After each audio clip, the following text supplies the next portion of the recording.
Welcome to another edition of the Sustainable Scoop.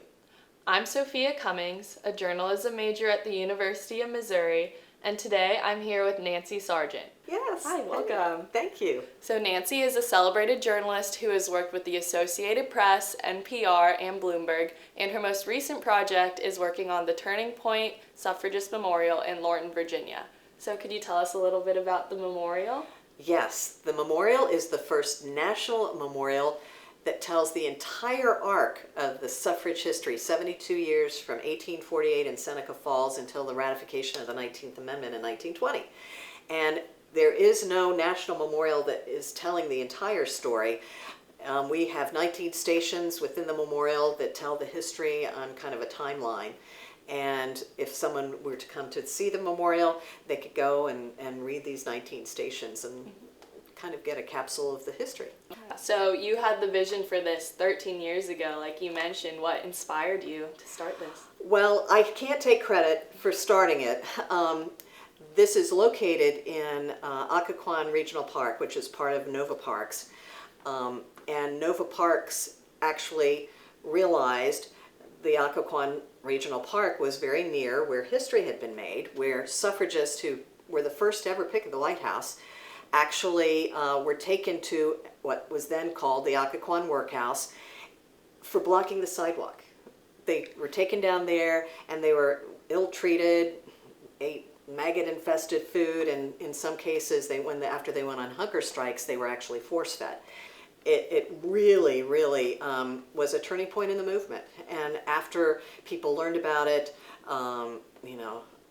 within months, President Wilson brought up the constitutional amendment on the floor as a war measure. So it really is amazing that, that little piece of history ended up really changing all of our lives, all women and men. Why is it important to remember this time in history? Well, because it was the broadest expansion in the history, broadest expansion of democracy in the history of our country. And so it enabled more than 50% of our population to finally have a say in their own government.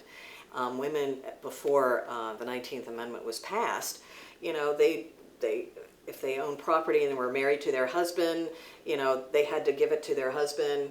They had no control over their children. If they were divorced, their husband would, have the children, the women wouldn't. They were just, they weren't able to do a lot of things before this. And so once the 19th Amendment was passed, it was the beginning, because not all women, even though the intent was for all women to have the right to vote, it took 4 years for Native Americans to be considered citizens and for them to have voting rights. Asian Americans, it took a little longer, and then of course black women, they really could not freely vote until after the Civil Rights Voting Rights Act. Both Gandhi and Martin Luther King Jr.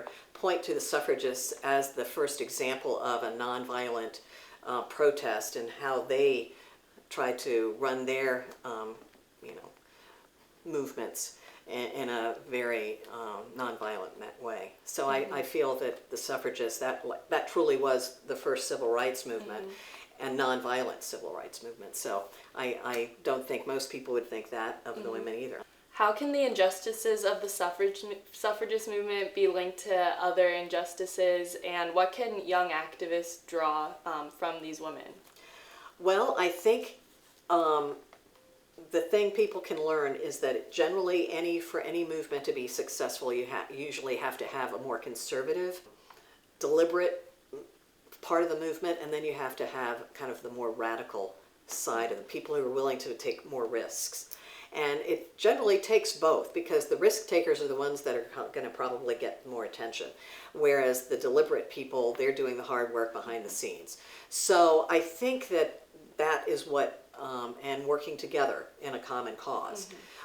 The fact that they were able to spread the word, they communicated effectively, I think all those are aspects that we all can take away, that they were able to communicate their message so effectively. So how can people get in touch with you and learn more about the memorial? Well, we do have a website that's easy to remember. It's suffragistmemorial.com. And you can go there. We have stories about suffragists, suffragist spotlight, telling stories of some of the women. And you can go through the website to reach out, and if you want tours of the memorial or whatever, you know, you can communicate through there. Well, thank you, Nancy, for Yes, joining me thank you, today and Sophia. It was sharing wonderful. everything. I'm Sophia Cummings with the Sustainable Scoop. Thanks for watching, and don't forget to like and subscribe.